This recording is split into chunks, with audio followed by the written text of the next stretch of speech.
मोर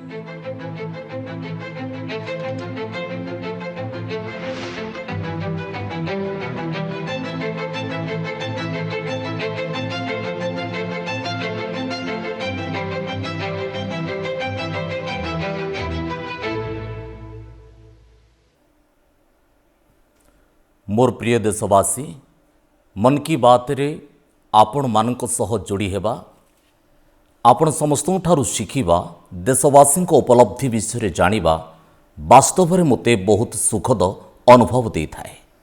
परस्पर मध्य निजर भावर आदान प्रदान करी निजर मन की बात कही जना भी पड़ा नाही जे केतबेले ए कार्यक्रम 125तम एपिसोड पूरण कला। आज हेउची ए कार्यक्रमर 126 एपिसोड आउ आजिर दिन सह किछि विशेषता मध्य जोड़ी होइछि। आज भारतर दुई महान व्यक्तिंकर जयंती पालित होउछि। मु कहूछि शहीद भगत सिंह आउ लता दीदी कथा। बंधुगण, अमर शहीद भगत सिंह प्रत्येक भारतवासी विशेष रूपे देशर युवावर्गों पाई एक प्रेरणा स्रोत। निर्भीकता तांको भावरे भरी रहितला। देश पाई फांसी खुंटरे झुलिबा पूर्व भगत सिंह जी इंग्रेज मानक एक पत्र मध्य लिखिथिले। से कहिथिले जे मु चाहूची आपण माने मो सह तथा मो साथी मानक सह युद्धबंदी परि व्यवहार करंतु। तेणु आमर प्राण फांसी रे झुलाई नुहे बरं सीधा गुली करी नियाजिबा उचित। या हेउची तांको अदम्य साहसर प्रमाण। भगत सिंह जी लोकमानकर कष्ट प्रति बहुत संवेदनशील थिले आउ सेमानंको सहायता पाई सर्वदा आगरे रहुथिले। मु शहीद भगत सिंह को भावपूर्ण श्रद्धांजलि अर्पण करुछि। बंधुगण, आज मध्य लता मंगेशकरकर जयंती पालित होउछि। भारतीय संस्कृति आउ संगीत रे रुचि रखुतबा जे केही भी तांको गीत सुनी अभिभूत न होई रही पारिबनी। तांको गीत रे से सबु किछि अछि जहा मानवीय संवेदना को आंदोलित करिथाए। से देशभक्तिर जो गीत सब गाइछन्ति से सबु गीत लोकमानकु बहुत प्रेरणा देछि। भारतीय संस्कृति सह मध्य तांकर गभीर संपर्क थिला। मु लता दीदींक पाई निजर हृदयरु श्रद्धांजलि जणाउछि। बंधुगण, लता दीदी जो महापुरुषों द्वारा अनुप्रेरित थिले सेमानक मध्यरु वीर सावरकर थिले अन्यतम, जहांकु से तात्या बोली डाकुथिले। से वीर सावरकरंकर अनेक गीत को मध्य निज कंठरे स्वर देइथिले।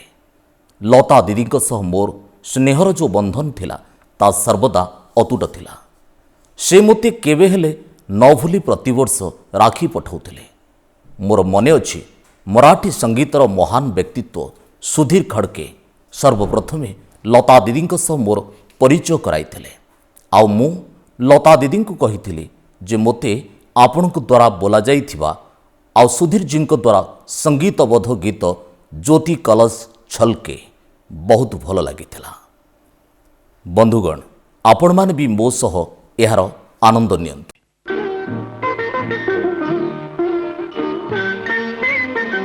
ज्योति कलश छलके, ज्योति कलश छलके, ज्योति कलश छलके, ज्योति कलश छलके। वे गुलाबी लाल सुनहरे रंग दल बादल के, ज्योति कलश छलके। मोर प्रिय देशवासी, नवरात्रिर एही समय आमे शक्तिर उपासना करिथाउ। आमे नारी शक्तिर उत्सव पालन करूँ। बिजनेस रु नहीं स्पोर्ट्स पर्यंत आउ एजुकेशन रु नहीं साइंस पर्यंत आपण जेकोसी क्षेत्र को नियंतु। आम देशर झील माने प्रत्येक क्षेत्र में निजर ध्वजा उड़ाई। आज से एपरी आह्वान गुड़ी को अतिक्रम करुचंती जार कल्पना मध्य करिबा कष्टकर। जदि मु आपन को प्रश्न करे जे आपण कौन समुद्र मध्य लगातार 8 मास रही पारिबे? आपण कौन समुद्र रे ପାଲଟଣା ଡଙ୍ଗା ଅର୍ଥାତ୍ ପବନର ବେଗରେ ଆଗକୁ ବଢ଼ୁଥିବା ଡଙ୍ଗାରେ 50,000 କିଲୋମିଟର ଯାତ୍ରା କରିପାରିବେ। ଆଉ ତାହା ପୁଣି ସେତେବେଳେ ଯେତେବେଳେ ସମୁଦ୍ର ମଧ୍ୟରେ ପାଣିପାଗ ବିଗିଡ଼ି ଯାଇଥାଏ। ଏପରି କରିବା ଆଗରୁ ଆପଣ 1000 ଥର ଭାବିବେ। କିନ୍ତୁ ଭାରତୀୟ ନୌସେନାର ଦୁଇ ସାହସୀ ଅଫିସର ନାଭିକା ସାଗର ପରିକ୍ରମାରେ ଏଭଳି କରି ଦେଖାଇଛନ୍ତି। ସେମାନେ ଦେଖାଇଛନ୍ତି ଯେ ସଂକଳ୍ପ କ'ଣ ବୁଝାଯାଏ। ଆଜି ମୁଁ ମନ୍ କି ବାତ୍ର ଶ୍ରୋତାଙ୍କୁ ଏ ଦୁଇ ସାହସୀ ଅଫିସରଙ୍କ ସହ ସାକ୍ଷାତ କରିବାକୁ ଚାହୁଁଛି। ଜଣେ ହେଉଛନ୍ତି ଲେଫ୍ଟନାଣ୍ଟ କମାଣ୍ଡର ଦିଲ୍ନା, ଆଉ ଜଣେ ଲେଫ୍ଟନାଣ୍ଟ କମାଣ୍ଡର ରୂପା। ଏହି ଦୁଇ ଅଫିସର ମୋ ସହିତ ଫୋନ୍ ଲାଇନ୍ରେ ଯୋଡ଼ି ହୋଇଛନ୍ତି। ये दोनों ऑफिसर्स हमारे साथ फोन लाइन पर जुड़ी हुई हैं। Hello, hello sir. नमस्कार जी। नमस्कार सर। तो मेरे साथ लेफ्टिनेंट कमांडर दिलना और लेफ्टिनेंट कमांडर रूपा दोनों हैं आप साथ में? जी सर, दोनों है। चलिए आप दोनों को नमस्कारम और वणक्कम। वणक्कम सर। नमस्कारम सर। अच्छा, सबसे पहले तो देशवासी सुनना चाहते हैं आप दोनों के बारे में, आप जरा बताइए। सर मैं लेफ्टिनेंट कमांडर दिलना हूँ और मैं इंडियन नेवी में लॉजिस्टिक्स कैडर से हूँ सर। मैं नेवी में 2014 में कमीशन हुई थी सर, और मैं केरला में कोझिकोड से हूँ सर। मेरा फादर आर्मी में थे और मेरा मदर हाउसवाइफ है। मेरा हस्बैंड भी इंडियन नेवी में ऑफिसर है सर, और मेरा सिस्टर एनसीसी में नौकरी करती है। जय हिंद सर। मैं लेफ्टिनेंट कमांडर रूपा हूँ और मैं navy 2017 naval armament inspection cadre में ज्वाइन किया है। और मेरे फादर तमिलनाडु से है और मेरे मदर पौंडीचेरी से है। मेरे फादर एयरफोर्स में थे सर। एक्चुअली डिफेंस ज्वाइन करने के लिए मुझे उनसे ही प्रेरणा मिली, और मेरी मदर होम मेकर थी। अच्छा दिलना और रूपा, आपसे मैं जानना चाहूंगा कि आपकी जो सागर परिक्रमा में आपका एक्सपीरियंस देश सुनना चाहता है, और मैं पक्का मानता हूं ये कोई सरल काम नहीं है, कई कठिनाइयां आई होगी, बहुत मुश्किलें आपको पार करनी पड़ी होगी। जी सर, मैं आपको ये बोलना चाहती हूँ कि लाइफ में सर एक बार हमें ऐसा मौका मिलता है जो हमारी जिंदगी बदल देती है सर। और ये सर्कम नेविगेशन वो हमारे लिए ऐसी एक अपॉर्चुनिटी थी जो इंडियन नेवी और इंडियन गवर्नमेंट ने हमें दिया है। और इस एक्सपेडिशन में हम लगभग 47,500 किलोमीटर सेल किया सर। हमने 2 अक्टूबर 2024 को निकला गोवा से, और 29 मई 2025 को वापस आया। और इस एक्सपेडिशन हमें कंप्लीट करने के लिए 238 डेज लगे सर। और 238 डेज हम सिर्फ दोनों थे सर इस बोट पे। और सर एक्सपेडिशन के लिए हमने 3 साल की तैयारी की, नेविगेशन से लेके कम्युनिकेशन, इमरजेंसी डिवाइसेस को कैसे ऑपरेट करना, डाइविंग कैसे करते हैं, और बोट में कुछ भी तरह की इमरजेंसी हो जैसे मेडिकल इमरजेंसी से हो कैसे मैनेज करना, ये सब के बारे में हमें इंडियन नेवी ने ट्रेनिंग दिया सर। और इस यात्रा में सबसे मेमोरेबल मोमेंट में बोलना चाहती हूँ सर कि हमने भारत की झंडा पॉइंट नीमो पर लहराया सर। सर पॉइंट नीमो दुनिया की सबसे रिमोटेस्ट लोकेशन पे है सर। वहाँ से सबसे पास कोई इंसान है तो वो इंटरनेशनल स्पेस स्टेशन में है। और वहाँ पे एक सेल बोट में पहुँचने वाला पहला भारतीय और पहला एशियन और दुनिया के पहला इंसान हम बने सर। और ये हमारे लिए गर्व की बात है सर। वाह, बहुत बहुत बधाई आपको। Thank you sir. आपके साथी भी कुछ कहना चाहते हो? सर मैं ये कहना चाहती हूँ कि ये सेल बोट से ये दुनिया का सर्कम नेविगेशन जो किया है उनका नंबर माउंट एवरेस्ट पहुंचने वाला के नंबर से बहुत कम है। और एक्चुअली जो सेल बोट से अकेले जो सर्कम नेविगेशन करते हैं उनके नंबर जो स्पेस में गए हैं उनके नंबर से भी बहुत कम है। अच्छा, इतनी कॉम्प्लेक्स जर्नी के लिए बहुत टीम वर्क की जरूरत होती है, और वहां तो टीम में आप 2 ही ऑफिसर थे, आप लोगों ने कैसे मैनेज किया इसको? जी सर, ऐसे यात्रा के लिए हम दोनों को एक साथ मेहनत करना पड़ता था। और जैसे लेफ्टिनेंट कमांडर दिलना ने बोला, ये अचीव करने के लिए सिर्फ दोनों था बोट पे, और हम बोट रिपेयरर थी, इंजन मैकेनिक थी, sail maker, medical assistant, cook, cleaner, diver, navigator और सब कुछ एक साथ बनना पड़ता था। और ये हमको अचीव करने के लिए इंडियन नेवी का बड़ा कंट्रीब्यूशन था और हमको हर तरह की ट्रेनिंग दिया है। एक्चुअली सर, हम 4 साल से साथ सेल कर रहे हैं, तो एक दूसरे की स्ट्रेंथ और वीकनेस हम अच्छी तरह से जानते हैं। इसलिए हम सबको कहते हैं कि हमारे बोट पर एक इक्विपमेंट थी जो कभी फेल नहीं हुआ, वो हम दोनों का टीम वर्क था। अच्छा, जब मौसम खराब होता था, क्योंकि ये समुद्री दुनिया तो ऐसी है जहाँ मौसम का कोई ठिकाना नहीं, तो आप उस सिचुएशन को कैसे हैंडल करते थे? सर, हमारा यात्रा में बहुत सारा एडवर्स चैलेंजेस सब थे सर। हम इस एक्सपेडिशन में कई चैलेंजेस फेस करना पड़ा। स्पेशली सर, सदर्न ओशन में हमेशा मौसम बुरा होता है। हमें 3 तूफानों को भी फेस करना पड़ा। और सर, हमारा बोट सिर्फ 17 मीटर का है और लेंथ में उसका विड्थ है सिर्फ 5 मीटर। तो कभी कभी कुछ लहरें आती थी जो 3 स्टोरी बिल्डिंग से भी बड़ी थी सर। और हमने बहुत ज्यादा गर्मी और बहुत ज्यादा सर्दी दोनों फेस किया है हमारे जर्नी में।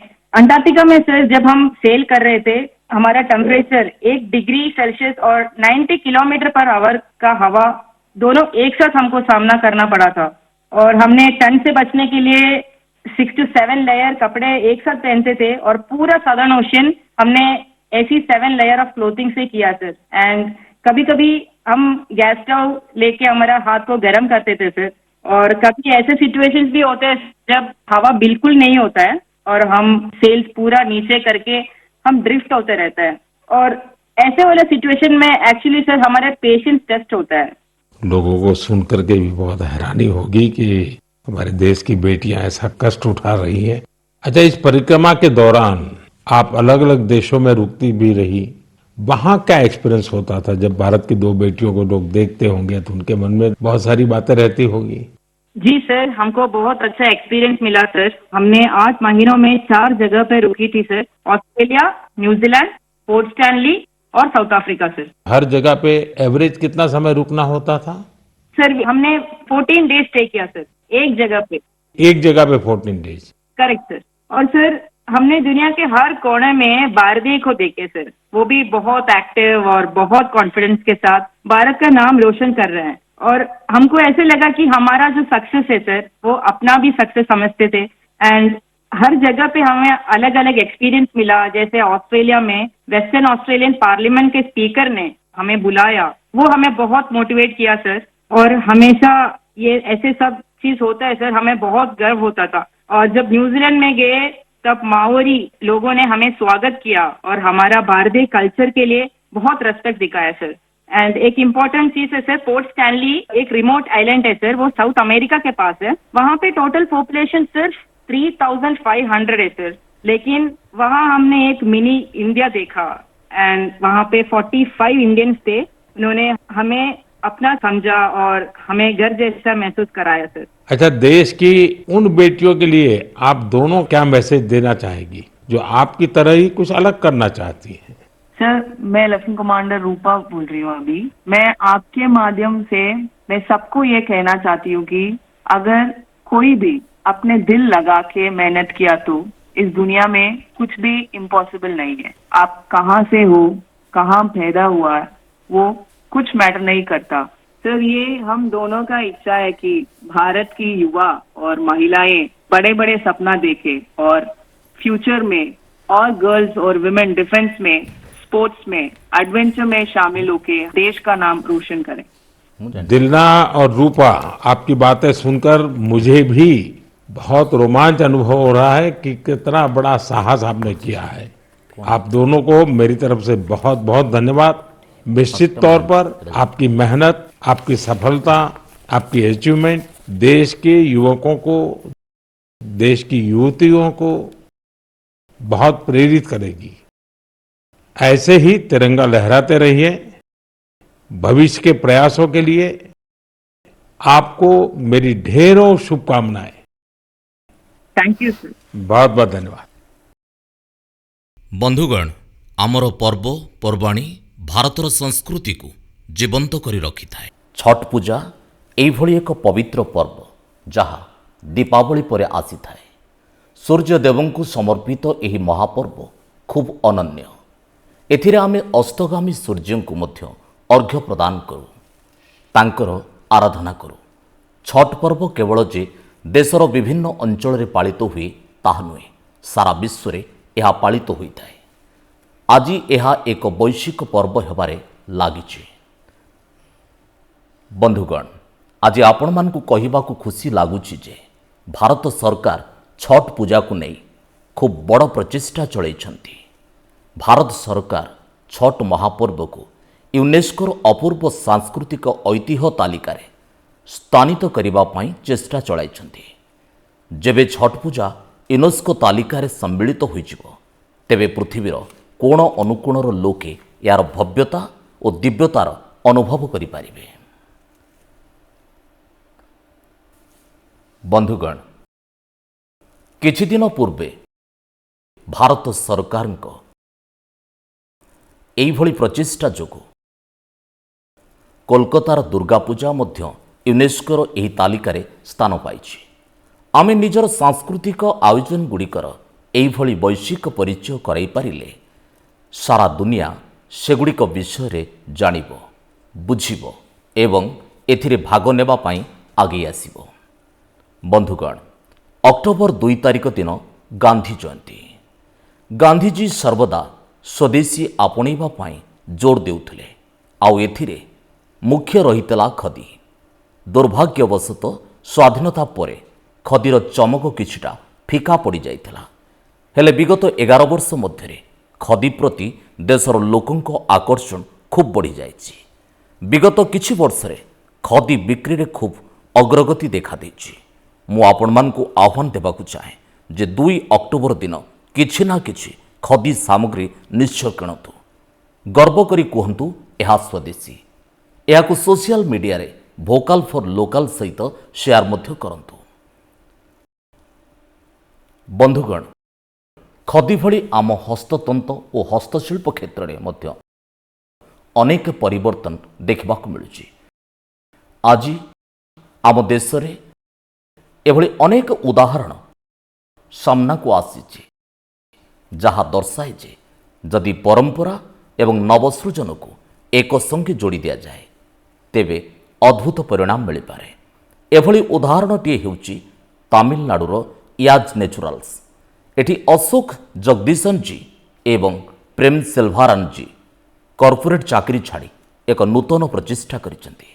सेमाने घास और कदली पटुआरो जोग मैट तैयारी कले, हर्बाल रंगरे कपड़ा रंगेले एवं 200 परिवार को प्रशिक्षण दे समान को रोजगार देले।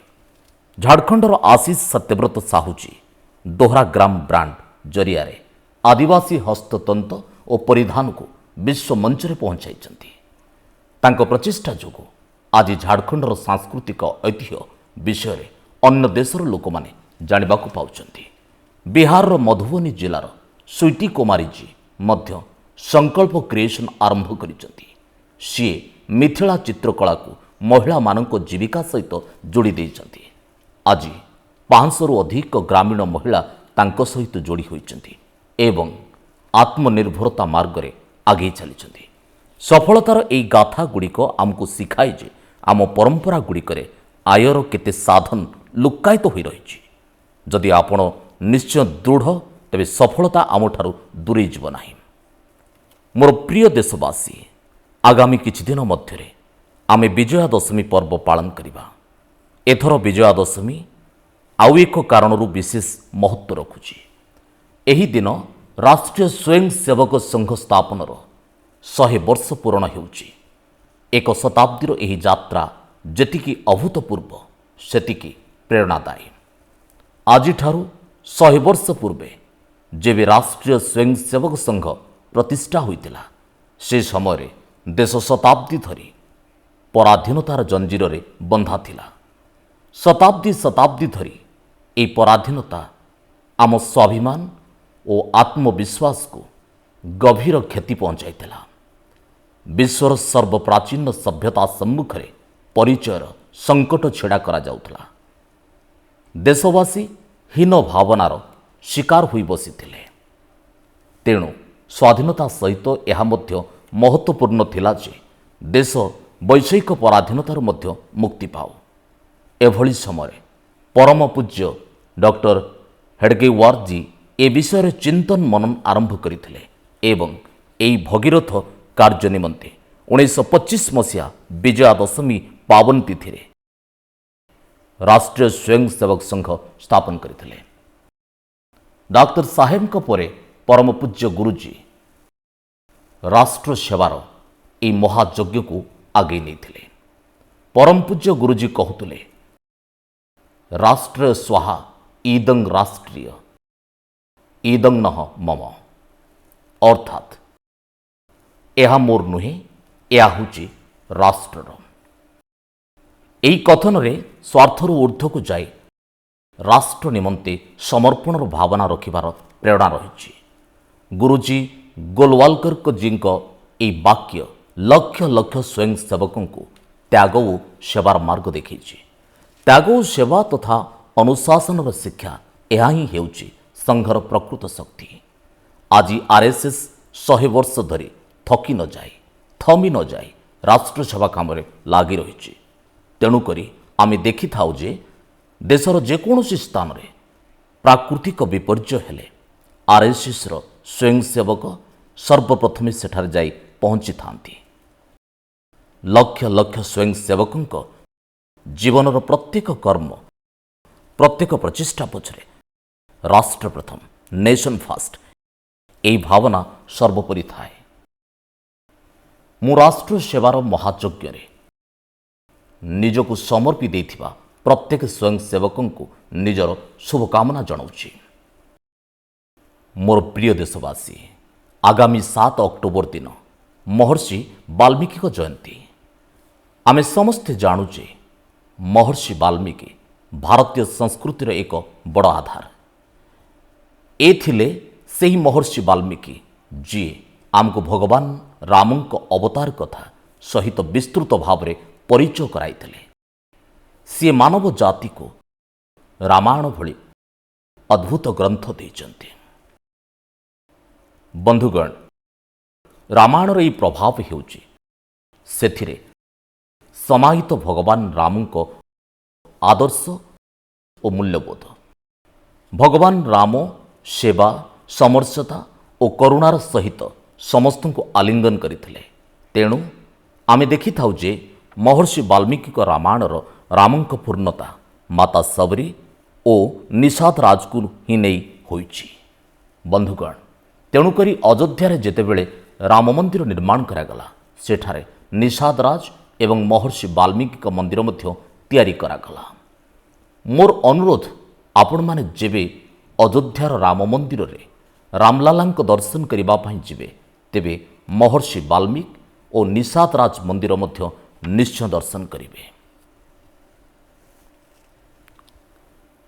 मोर प्रिय देशवासी कला साहित्य और संस्कृतिर मुख्य कथाटी है जे यह कौनसी एक सीमा मध्य आबद्ध नुहे। यार सुगंध समस्त सीमा अतिक्रम करी लोकंक मन को छुई जाई थाए। एई निकटरे प्यारिस रे एक सांस्कृतिक अनुष्ठान सोनक मंडपा निजर 50 वर्ष पूर्ण करिछि। एई केन्द्रटी भारतीय नृत्य को लोकप्रिय करिबारे निजर व्यापक योगदान करिछि। मेलिना साल्विन यार स्थापना करथिले। किछि वर्ष पूर्वे तांको पद्मश्री उपाधि सम्मानित करा जायछि। मु सोनिक मंडपा सह जड़ित समस्त को शुभेच्छा जनाऊछि। आउ भविष्यतर प्रचेष्टा निमंते सेमानकु शुभकामना देउछि। बंधुगण एबे मु आपण मानकु दुईटी छोटो ऑडियो क्लिप सुनाऊछि। दयालु सित किंसित ना मिनिहा कौरुंदो मसबंदे मिनिहा गन सोंदिने नैनु वेदो बिंद कुदुसितुवे दयालु सित किंसित ना मिनिहा कौरुंदो मसबंदे मिनिहा गन सोंदिने। एबे द्वितीय ऑडियो क्लिप सुनंदु। இதன் மனிதனுக்காயில்லையே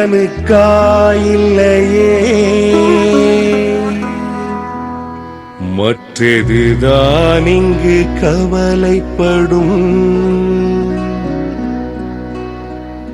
கருணையுள்ளத்தில் பரவிடவே அன்பு செய்வாய் நீ என் தோழா மனிதன் மனிதனுக்காயில்லையே மற்றதுதான் இங்கு கவலைப்படும் கருணையுள்ளத்தில் பரவிடவே ବନ୍ଧୁଗଣ ଏହି ସ୍ୱର ଏ କଥାର ସାକ୍ଷୀ ଯେ ଭୂପେନ ହଜାରିକାଙ୍କ ଗୀତକୁ ନେଇ ସାରା ବିଶ୍ୱର ଅଲଗା ଅଲଗା ଦେଶ କିପରି ପରସ୍ପର ସହିତ ଜଡ଼ିତ। ପ୍ରକୃତରେ ଶ୍ରୀଲଙ୍କାରେ ଏକ ଅତ୍ୟନ୍ତ ପ୍ରଶଂସନୀୟ ପ୍ରଚେଷ୍ଟା ହୋଇଛି। ଏଥିରେ ଭୂପେନ ଦାଙ୍କ ପ୍ରତିଷ୍ଠିତ ଗୀତ ମନୁହେ ମନୁହାର ବାବେକୁ ଶ୍ରୀଲଙ୍କାର କଳାକାରମାନେ ସିଂହଳୀ ଓ ତାମିଲ ଭାଷାରେ ଅନୁବାଦ କରିଛନ୍ତି। ମୁଁ ଆପଣମାନଙ୍କୁ ଏମାନଙ୍କ ଅଡ଼ିଓ ଶୁଣାଇଛି। କିଛିଦିନ ପୂର୍ବେ ଆସାମରେ ତାଙ୍କ ଜନ୍ମ ଶତବାର୍ଷିକ ସମାରୋହରେ ଯୋଗଦେବାର ସୁଯୋଗ ମୋତେ ମିଳିଥିଲା। ବାସ୍ତବରେ ତା ଥିଲା ଏକ ଅଭୁଲା କାର୍ଯ୍ୟକ୍ରମ। ବନ୍ଧୁଗଣ, ଆସାମ ଯେତେବେଳେ ଭୂପେନ ହଜାରିକାଜୀଙ୍କ ଜନ୍ମ ଶତବାର୍ଷିକ ପାଳନ କରୁଛି, ସେତେବେଳେ ଏକ ଦୁଃଖଦାୟକ ସମୟ ମଧ୍ୟ ଆସିଛି। ଜୁବିନ ଗର୍ଗଜୀଙ୍କ ଅସମୟ ନିଧନ ଯୋଗୁଁ ଲୋକେ ଶୋକଗ୍ରସ୍ତ। ଜୁବିନ ଗର୍ଗଜୀ ଜଣେ ଲୋକପ୍ରିୟ ଗାୟକ ଥିଲେ, ଯିଏ ସମଗ୍ର ଦେଶରେ ନିଜର ସ୍ୱତନ୍ତ୍ର ପରିଚୟ ସୃଷ୍ଟି କରିଥିଲେ।